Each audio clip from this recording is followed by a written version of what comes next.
Selamat datang di channel Alur Donghua. Sebelum menonton, silahkan subscribe, biar Mimin tambah semangat update-nya. Saat Hanli merasakan ada yang tidak beres dengan tubuhnya, hatinya bergetar. Dia segera mengaktifkan teknik budidaya roh dan rasa sakit yang tajam membuatnya terbangun. Tubuhnya sedikit gemetar dan dia langsung berdiri diam. Dia menyeka keringat dingin di dahinya dan melihat sekeliling. Sepertinya tidak ada yang menyadari kelainannya. Pada saat yang sama, dia menyadari bahwa dialah satu-satunya yang mengalami situasi seperti itu. Semua pandangan anggota suku Willands tertuju pada pintu kedua, tapi mereka tidak bertahan lama di sana. Hanli menarik kesadaran spiritualnya, dan saat dia hendak melihat lagi ke gerbang ketiga, dia tiba-tiba tersendat. Apa yang terjadi? Saya sebenarnya telah tercerahkan. Matanya berbinar dan dia sangat terkejut. Tepat pada saat itu, terdengar suara lembut kacang pecah di tubuhnya dan celah misterius telah terbuka tanpa peringatan. Aku tidak menyangka mendapat kesempatan untuk membuka celah hanya dengan melihatnya sejenak. Manusia ini memang sedikit berbeda, mata Baize tidak tertuju pada Hanli tapi dia bisa merasakan perubahan di dalamnya, tubuhnya dan bergumam pada dirinya sendiri. Mungkinkah? Hanli menebak dalam hatinya dan tanpa sadar melihat ke pintu kedua lagi. Namun, ketika dia melihat ke pintu kedua kali ini, keadaan misterius tidak muncul lagi, tetapi darah roh sejati di tubuhnya tampak sangat bahagia dan penuh kerinduan akan pintu ini. Meskipun Hanli merasa kasihan, dia tidak memasukkannya ke dalam hati. Setelah melihatnya sejenak, dia mengalihkan pandangannya ke pintu tembaga terakhir. Dibandingkan dua pintu sebelumnya, pintu raksasa ini tampak lebih kokoh. Tidak hanya tidak ada bekas ukiran buatan, tapi juga ditutupi dengan penyok padat yang tak terhitung jumlahnya. Tanahnya penuh lubang, seolah-olah terkena hujan meteor. Hanli melihatnya sejenak dan melihat tidak ada yang istimewa darinya, jadi dia perlahan membuang muka. Ruang di balik tiga pintu di depanmu adalah tempat suci alam liar yang sebenarnya. Kuil batu di 8 gunung desolate hanyalah tempat yang kami bangun untuk menyimpan api suci di alam liar. Suara Baize tiba-tiba terdengar dan bergema di seluruh ruangan. Ada 3 Sanctuary of the Willands. Liu Qing bertanya dengan heran. Meskipun dia adalah pemimpin klan dari klan Skyfox, dia tidak tahu banyak tentang kuil alam liar. Hanya ada satu kuil di Willands. Setelah memasuki ketiga pintu ini, kamu akan sampai di kuil yang sama. Hanya saja mereka berada pada tingkat kehampaan yang berbeda. Pintu pertama adalah fondasi garis keturunan 8 Raja Tanah Sunyi. Pewaris garis keturunan 5 klan dapat masuk melalui pintu ini dan mewarisi garis keturunan 5 Raja Roh Sejati. Baize berkata saat pandangannya tertuju pada pintu pertama. Iya, Liu Leer dan 4 orang lainnya menjawab serempak. Begitu dia selesai berbicara, Guan Sheng tidak bisa menunggu lebih lama lagi. Dia terbang lebih dulu dan langsung menyerbu ke dalam api emas. Begitu sosoknya memasuki api, tangisan tragis terdengar. Semua orang kaget saat mendengar suara itu. Mereka melihat tubuh Sheng Xiao dikelilingi oleh api, dan seluruh tubuhnya dipenuhi retakan merah menyala. Dia tampak seperti porselen yang akan retak, dan bentuknya agak menakutkan. Api suci Willand dapat membantumu membakar semua kotoran di tubuhmu. Setelah menahannya, kamu akan dapat mewarisi kekuatan garis keturunanmu, kata Baize dengan tenang. Begitu dia selesai berbicara, terdengar suara gemuruh yang memekakkan telinga.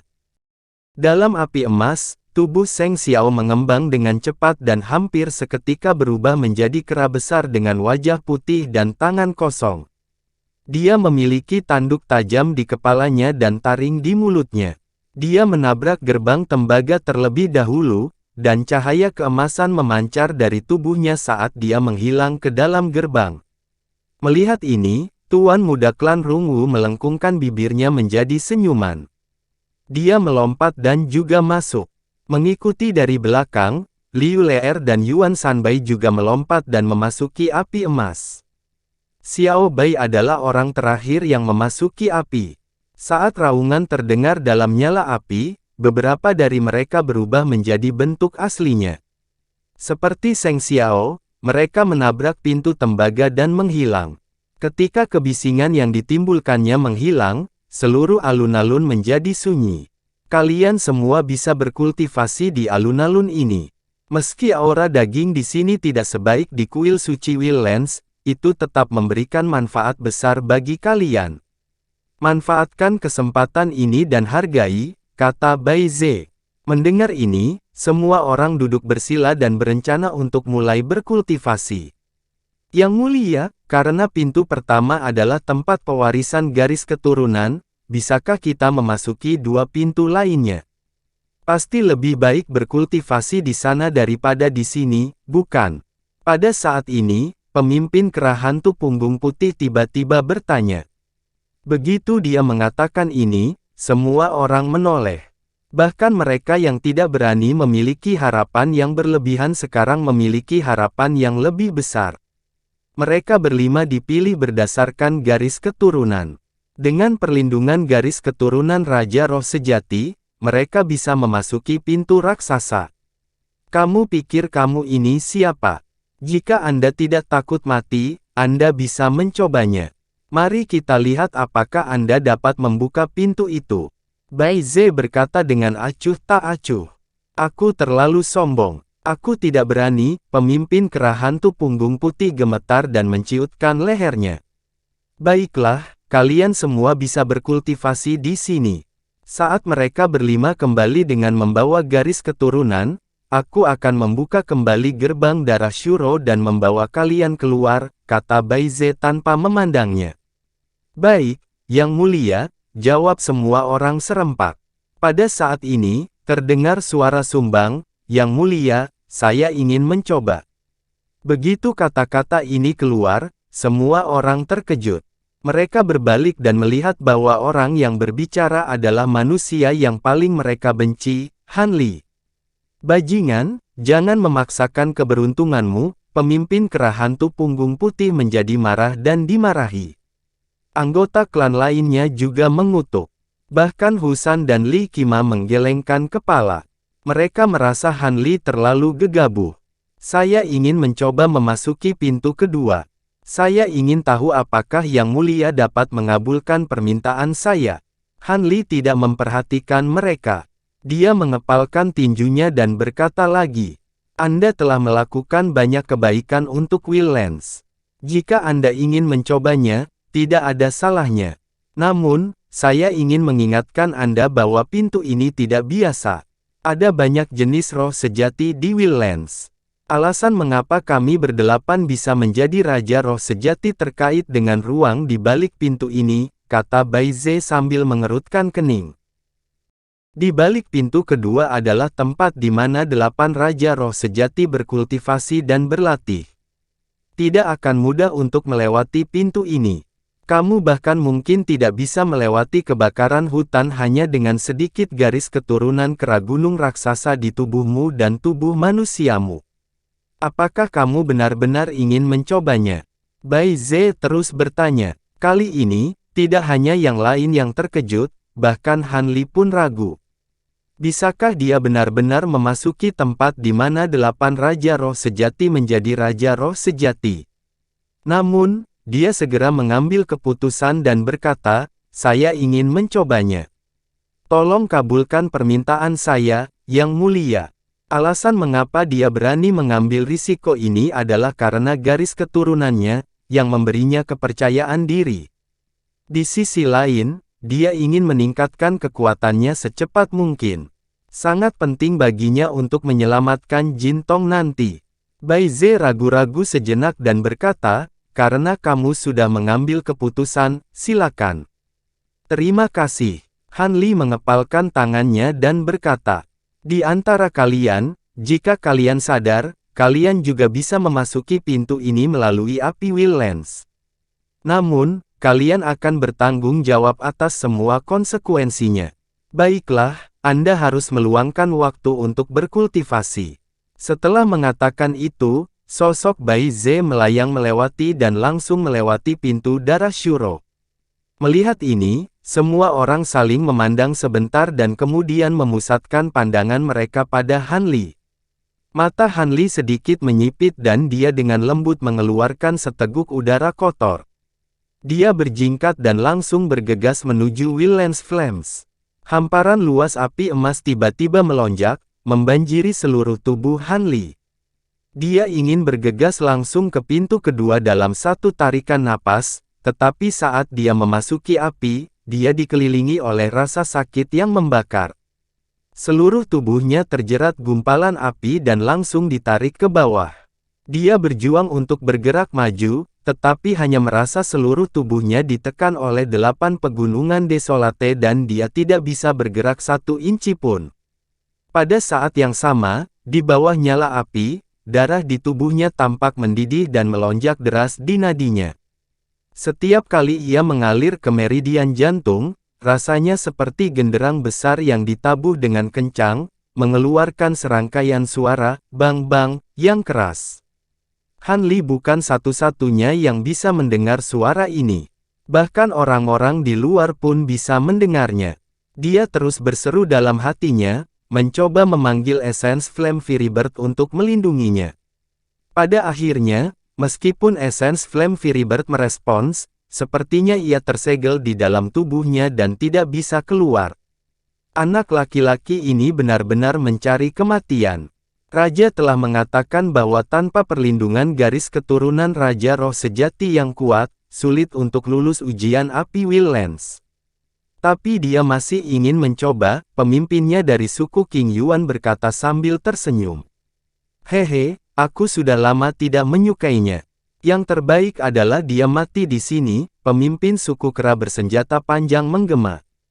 Mereka yang tidak berasal dari ras yang sama pasti mempunyai niat yang berbeda. Karena Anda mencari kematian, yang terbaik adalah mati. Sebagian besar penduduk Will-Lance memiliki pemikiran serupa. Li Qima tidak berkata apa-apa. Dia hanya melirik Han Li, lalu memejamkan mata dan duduk bersila. Dia mulai menyerap energi daging dan darah yang kuat di udara. Saudara Han, kamu terlalu gegabah, darah alam liar telah diwariskan selama ribuan tahun. Bagaimana tubuh manusia bisa menahannya? Hu Sanyan hanya bisa menghela nafas saat melihat ini. Han Li sama sekali tidak menyadari reaksi semua orang. Saat ini, telinganya berdenging tanpa henti, dan tubuhnya terbakar hitam. Permukaan kulitnya mendesis, dan sepertinya dia akan terpanggang. Pada saat ini, serangkaian suara, bang-bang, keluar dari tubuhnya, seolah-olah kacang telah dipecah. Cahaya 5 warna yang menyilaukan bersinar dari tubuhnya. Hantu kera gunung raksasa muncul pertama kali, diikuti oleh Raja Wali Guntur bersayap perak. Kemudian, seekor naga sejati, seekor Phoenix surgawi, seekor kura-kura hitam, seekor ular yang melonjak, dan 10 hantu roh sejati lainnya terbang keluar satu demi satu dan berputar mengelilinginya. Gelombang aura kuno dan kuat menyebar dari api. Lihat, apa yang terjadi, seru seseorang. Apa yang sedang terjadi? Mustahil, dia hanya manusia. Bagaimana dia bisa memiliki begitu banyak garis keturunan roh sejati yang berbeda? Seru pemimpin suku King Yuan. Kami, suku barbar, dipengaruhi oleh garis keturunan kami sendiri. Sulit bagi kami untuk menyatu dengan garis keturunan roh sejati lainnya. Sebaliknya, manusia tidak memiliki konflik apapun dengan garis keturunan roh sejati, jadi ada kemungkinan bagi mereka untuk menyatu dengan garis keturunan lainnya. Tapi bagaimana tubuh manusia tidak runtuh ketika begitu banyak garis keturunan yang berbeda digabungkan menjadi satu tubuh? Pemimpin suku kera bergerak gunung mengangkat alisnya dengan bingung. Li Qima yang sedang dalam keadaan meditasi mau tak mau membuka matanya saat mendengar suara itu. Sungguh menakjubkan, dia melihat pemandangan menakjubkan di depannya dan memuji dengan tulus. Pada saat yang sama, di kuil barbar di 8 gunung desolate, 2 dari 8 kursi kosong tidak lagi kosong. Bai Ze duduk di kursinya dan melihat ke kursi lain tidak jauh dari situ. Dia melihat seorang pria kekar berjubah hitam duduk di sana dengan pedang emas di punggungnya. Tubuh lelaki itu kuat dan kekar, namun pakaiannya compang camping dan penuh lubang. Tampak seperti pakaian yang sering dikenakan pengemis di pasar. Pria itu mengangkat jubahnya, memperlihatkan wajah yang dipahat. Wajahnya ditutupi janggut keabu-abuan dan matanya yang agak cekung terlihat sangat terang di aula yang remang-remang. Seluruh dirinya memancarkan aura perubahan. Dia tidak lain adalah Raja Roh Sejati, Skyroaming Rock. Yue Mian, aku tahu kamu belum pergi terlalu jauh dari negeri barbar, tapi aku tidak menyangka kamu akan kembali secepat ini, kata Bai Ze sambil tersenyum hangat. Pria berjubah hitam bernama Yue Mian berkata dengan dingin, baiklah, ayo kita hentikan omong kosong ini. Mengapa kamu tiba-tiba membuka gerbang darah Sura? Apakah ada bencana di negeri barbar lagi? Tahukah kamu bahwa pengadilan surgawi akan mengadakan perjamuan bodi? Bai Ze bertanya dengan santai. Jadi bagaimana kalau aku tahu? Yue Mian bertanya dengan cemberut. Aku tahu kamu masih menyalahkanku atas apa yang terjadi saat itu, tapi, Bai Ze ragu-ragu. Saat itu, pengadilan surgawi mendambakan kemampuan Mo Yu dan ingin merekrutnya. Mo Yu lebih baik mati daripada bertarung melawan pengadilan surgawi.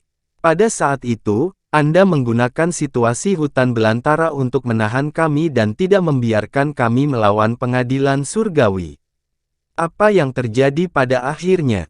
Tidak hanya Mo Yu yang tewas dalam pertempuran, bahkan Yuan Tua pun telah gugur. Tidak ada yang tahu di mana jenazahnya berakhir. Sekarang, meskipun pengadilan surgawi mengambil tindakan, kita hanya bisa mengikuti arus. Yue Mian mencibir. Dulu, saat itu, bukannya aku tidak mau memulai perang habis-habisan, tapi Mo Yu melihat hasil perang antara kami dan pengadilan surgawi, dan dia mengancamku dengan kematian untuk mencegahku, dari campur tangan. Bai Ze mengungkapkan ekspresi ragu-ragu saat dia berbicara dengan susah payah. Mendengar ini, ekspresi Yue Mian berubah dan dia berpikir keras. Dia tahu bahwa Bai Ze tidak berbohong. Yuan Gang juga menyadari masalah ini. Namun, dia tetap memilih untuk campur tangan. Setelah bertahun-tahun, aku terus-menerus menyesalinya.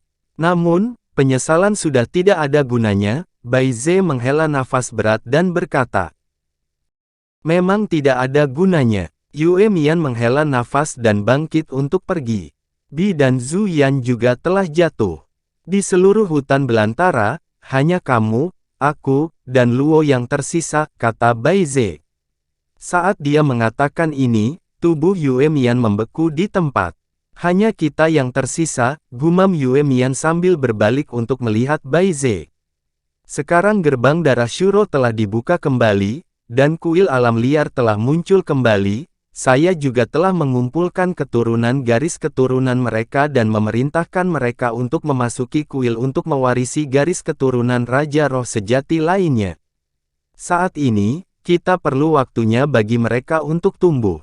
Yue Mian kembali ke kursi batunya dan bertanya, apakah kamu khawatir pengadilan surgawi akan mengetahui apa yang kamu lakukan di sini dan menyerang alam liar? Apakah kamu meminta aku dan Luo untuk kembali dan melindungi mereka? Will Lance membutuhkanmu. Bai Ze memandang Yue Mian dan berkata, meskipun aku telah mengembara di alam luar selama bertahun-tahun, aku selalu menunggu hari untuk kembali ke alam liar. Pengadilan surgawi berhutang darah pada kita, dan suatu hari kita harus membayarnya kembali. Mata Yue Mian menyipit, dan auranya tiba-tiba menjadi sangat ganas. Hari itu tidak akan lama lagi. Bai Ze bergumam. Pada saat ini, Yue Mian tiba-tiba mengerutkan kening dan menatap Bai Ze.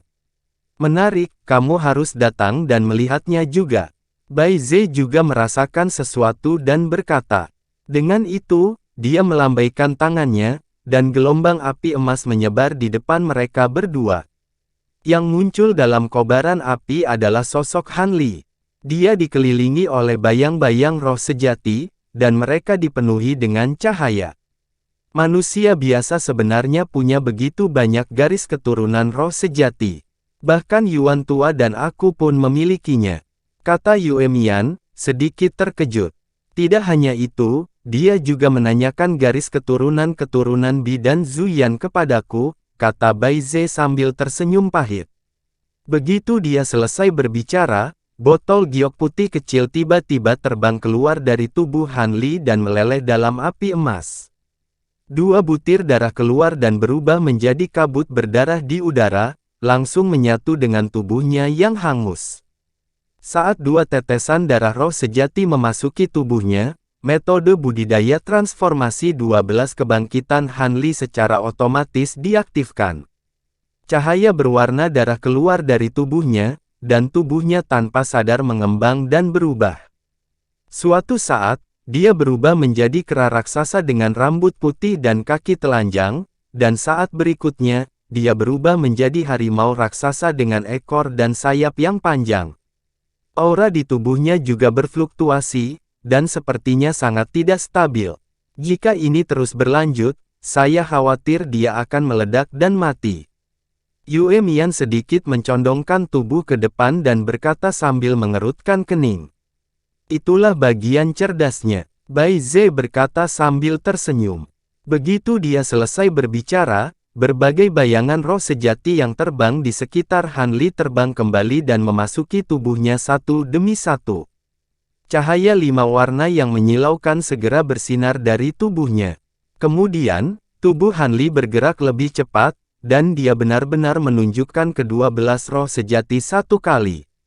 Namun, saat sosoknya terus berubah, aura di tubuhnya perlahan menjadi stabil. Bahkan dagingnya yang hangus mulai kembali ke keadaan semula setelah lapisan cahaya merah menyebar, seperti pohon layu yang hidup kembali. Bagaimana ini bisa terjadi? Yue Mian berkata dengan kaget. Dia seharusnya mengembangkan metode kultivasi yang berspesialisasi dalam memurnikan esensi darah roh sejati.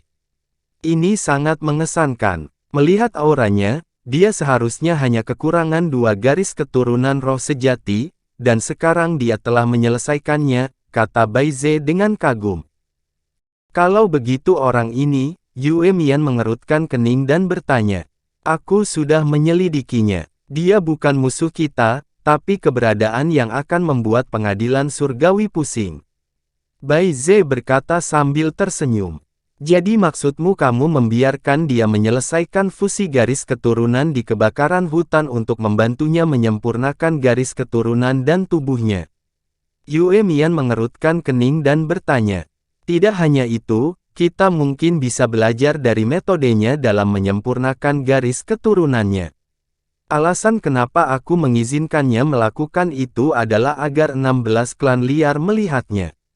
Adapun seberapa besar manfaat yang bisa mereka peroleh darinya, itu akan tergantung pada kemampuan mereka. Bai Ze menggelengkan kepalanya dan berkata perlahan. Kamu sudah berusaha keras, meskipun menurutku orang ini lumayan, menurutku dia tidak akan berhasil. Dia hanya manusia biasa, namun dia ingin memasuki kuil api, ide konyol. Tidak mungkin dia membuka pintu itu, kata Yue Mian.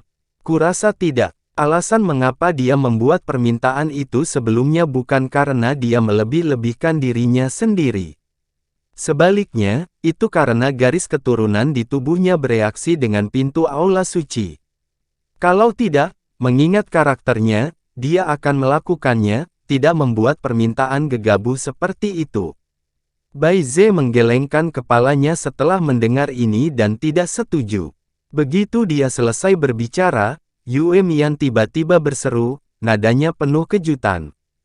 Tiba-tiba, Han Li mengeluarkan suara gemuruh, dan cahaya hitam cemerlang muncul dari tubuhnya saat dia langsung berubah menjadi makhluk surgawi dengan 3 kepala dan 6 lengan. Dia kemudian melangkah melewati api emas, menabrak langsung menuju gerbang raksasa kedua. Boom, boom, boom. Itu benar-benar berbeda dari cara Liu Leer dan yang lainnya menyerbu masuk. Tubuh Han Li bertabrakan dengan pintu raksasa, tapi dia tidak dapat melewatinya. Sebaliknya, dia terhalang oleh pintu raksasa, dan suara gemuruh keras terdengar. Dia hanyalah manusia biasa. Kuil api tidak mengenali garis keturunannya, kata Yue Mian perlahan. Semuanya akan bergantung pada keberuntungan dan kekayaannya sendiri. Ekspresi Bai Ze berubah saat melihat ini. Dengan lambaian tangannya, api emas di tanah menghilang. Di ruang dalam gerbang darah Asura, di alun-alun tempat 8 pilar batu berdiri, kerumunan melihat ke belakang Han Li. Saat ini, mereka tidak bisa tertawa. Lagi pula, dengan kekuatan mereka sendiri, mereka mungkin tidak dapat melakukannya. Namun, pada titik ini, penonton merasa bahwa ini adalah akhir. Tidak peduli seberapa keras Han Li berjuang, dia pasti tidak akan bisa membuka pintu raksasa itu. Oleh karena itu, mereka tidak terus memperhatikannya dan duduk bersila untuk berkultivasi. Saudara Han, sayang sekali, gumam Husan sambil duduk bersila. Namun, pada saat ini, terjadi perubahan mendadak. Di tubuh Han Li, yang berada di dalam api emas, cahaya warna-warni yang aneh bersinar lagi. 12 hantu roh sejati terbang dan mendarat di pintu tembaga raksasa satu demi satu. Mereka langsung bergabung ke dalam pintu tembaga raksasa. Garis kasar pada pintu tembaga raksasa itu tiba-tiba menyala, dan aura barbar yang aneh datang darinya. Ah, terdengar teriakan keras dari mulut Han Li. Setelah tubuhnya membentur pintu, keenam lengannya yang sangat besar menopang pintu raksasa itu pada saat yang bersamaan, mendorongnya ke dalam dengan sekuat tenaga. Boom, boom, boom. Suara yang sangat berat terdengar dari pintu tembaga raksasa. Pintu tembaga raksasa yang tampaknya tidak bergerak sebenarnya bergerak sedikit ke dalam, memperlihatkan celah di tengahnya. Kabut darah tebal keluar dari sana. Melihat ini, mata Han Li bersinar karena terkejut, tubuhnya tiba-tiba menyusut, kembali ke bentuk manusianya, dan dalam sekejap, dia memasuki pintu tembaga raksasa. Dengan suara keras, pintu tembaga raksasa yang berat itu menutup kembali. Dan sosok Han Li telah menghilang. Dia benar-benar masuk. Pemimpin klan King Yuan berteriak kaget. Dia masuk. Manusia itu masuk. Yang lain juga berteriak kaget.